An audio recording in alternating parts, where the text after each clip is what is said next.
Rika yang gelisah duduk sendirian di tempat tidur. Melihat Angeline dan keduanya mengemasi barang-barang pribadi mereka, dia panik dan takut. Begadang sampai tengah hari dalam kecemasan, penjaga penjara datang ke sel lagi. Setelah panggilan telepon selesai, dia berkata kepada Angeline dan yang lainnya, "Apakah kalian bertiga mengemasi barang-barangmu? Pengacara kalian telah tiba. Sekarang kalian bisa melalui formalitas denganku dan bersiap untuk dibebaskan dari penjara." Angeline mengangguk. Dia membuka mulutnya dan berkata, "Kita semua sudah berkemas dan kita bisa pergi sekarang."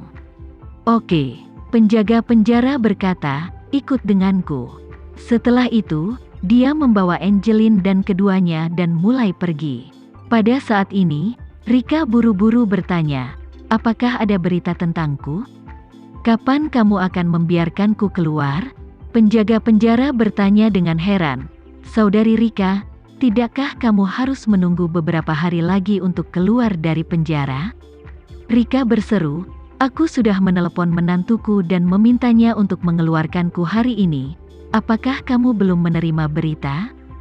Penjaga penjara wanita menggelengkan kepalanya dan berkata, "Saya belum menerima berita apapun.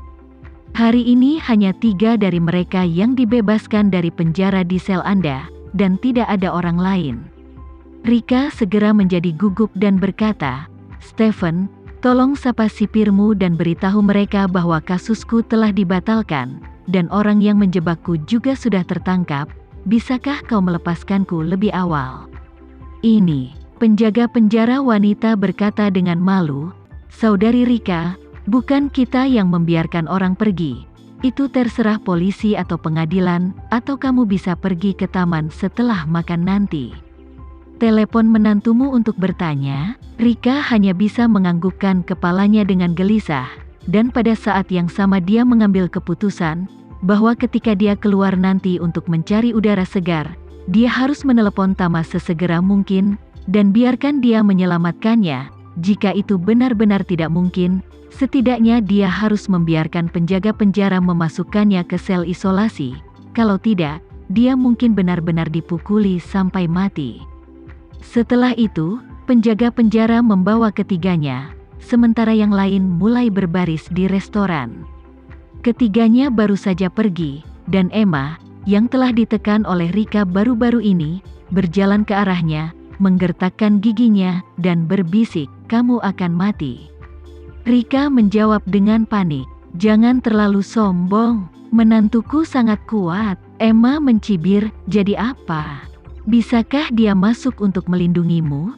Jika tidak, maka aku akan membunuhmu terlebih dahulu." Dia berkata lagi, "Jangan khawatir, semua yang kamu lakukan padaku, aku akan mendapatkannya kembali 10 kali lipat. Aku lebih suka dikurung di sini selama sisa hidupku." Kaki Rika mau tidak mau menjadi sedikit lemah.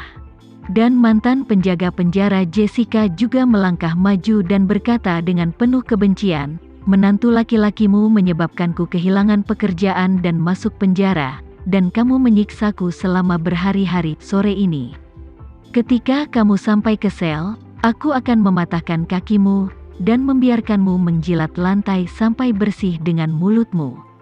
Emma menatap Jessica dan berkata sambil tersenyum, "Jessica, kamu hanya bisa mematahkan satu kakinya." Jessica bertanya entah kenapa, "Kenapa? Aku rela mematahkan kedua kakinya." Emma mencibir, "Karena kamu ingin meninggalkan kaki satunya untukku." Jessica tersenyum dan berkata, "Ya baiklah, aku akan menyimpan satu untukmu. Tapi aku khawatir ketika kita pergi ke taman setelah makan siang, orang-orang di sel lain tidak akan bisa mengendalikan diri dan memukulinya sampai mati terlebih dahulu." Juga, Emma memandang Rika dan mencibir, "Kamu masih tidak tahu apakah kamu bisa kembali ke sel hidup-hidup. Orang-orang yang telah diganggu olehmu di sel lain, aku khawatir mereka semua menunggu sekarang untuk memberimu pelajaran." Ketika Rika mendengar ini, seluruh tubuhnya melunak dan dia hampir jatuh ke tanah. Dia tidak sabar untuk segera menemukan tempat untuk bersembunyi, tapi dia mengantri untuk pergi ke restoran. Tidak ada tempat untuk melarikan diri kecuali dengan cara ini. Bahkan jika dia ingin pergi ke taman untuk meminta bantuan Tama, dia harus menunggu sampai makan siang selesai, karena hanya setelah makan siang, mereka, para tahanan dan tersangka, bisa memasuki taman. Namun, pergi ke taman juga berarti bahaya besar, karena sering terjadi insiden kekerasan di tempat bermain. Di lembaga pemasyarakatan Bedford Hills, orang-orang di sel yang sama biasanya menyelesaikan perselisihan di sel, tetapi orang-orang di sel yang berbeda hanya dapat memiliki kesempatan untuk melakukannya ketika mereka berada di taman. Alasan mengapa Rika bisa menjadi hantu Gunung Bedford adalah karena ketika dia biasa mengeluarkan udara hampir setiap hari, dia akan meminta Angeline dan yang lainnya untuk memberi pelajaran kepada orang-orang di sel lain. Secara alami, dia menjadi kakak perempuan tertua dari seluruh lembaga pemasyarakatan Bedford Hills. Namun, ini juga berarti dia telah membuat banyak musuh di sini. Sekarang dia telah kehilangan tempat berlindungnya, dia mungkin dipukuli sampai mati ketika dia dibebaskan nanti. Hati Rika sudah sangat putus asa, karena takut dia harus menjelaskannya di sini hari ini. Mengikuti antrean ke restoran, semua tahanan di restoran tahu bahwa Rika telah kehilangan dukungannya.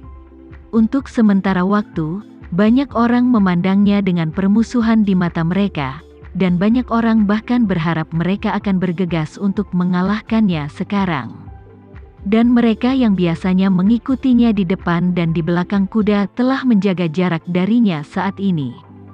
Mereka biasa datang ke restoran untuk makan, dan ada orang yang secara khusus menyajikan piringnya, tapi sekarang bahkan tidak ada orang yang berani duduk dengannya. Semua hilang. Banyak orang mengawasinya, ingin memastikan apakah dia masih memiliki pendukung. Dan Rika juga tahu bahwa sangat penting baginya untuk menemukan grup untuk bergabung. Jika ada yang mau membantu saat ini, bawa mereka masuk, mungkin dia bisa lebih aman. Rika memegang piring makan, melihat sekeliling untuk waktu yang lama, dan melihat beberapa rekan Indonesia yang sangat menyanjungnya sebelumnya. Rekan senegaranya ini awalnya tinggal di sel di sebelahnya. Rika dan mereka tidak ada hubungannya satu sama lain, tapi setelah Rika menjadi hantu di Bedford Hills, suatu hari, ketika mereka berada di udara, mereka menemukannya dan berkata sambil menangis bahwa ada seorang wanita di sel mereka. Dia sebagai kepala sel selalu menggertak mereka, berharap Rika bisa membantu, sehingga pihak lain akan berhenti menggertak mereka.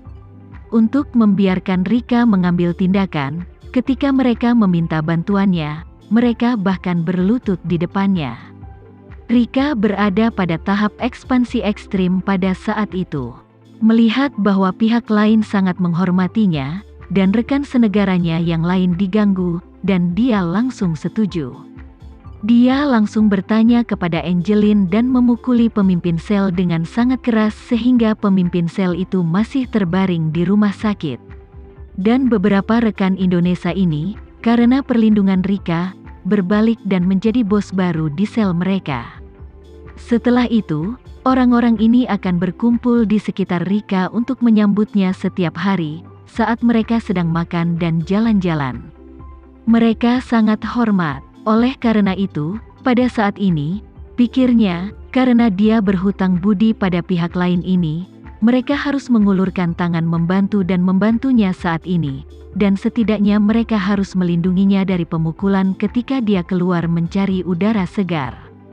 Jadi, dia mengambil piring makan dan berjalan menuju orang-orang ini.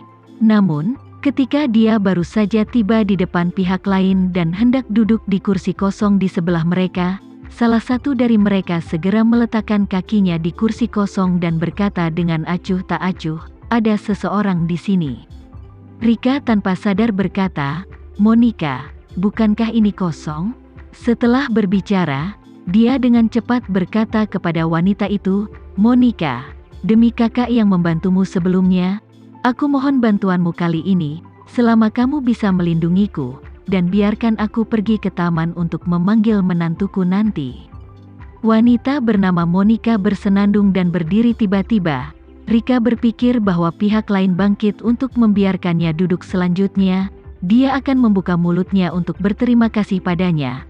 Tapi dia tidak menyangka bahwa pihak lain tiba-tiba meraih piring di tangannya, dan langsung mengambil piring dengan makanannya, dan membuangnya ke tempat sampah di sebelahnya.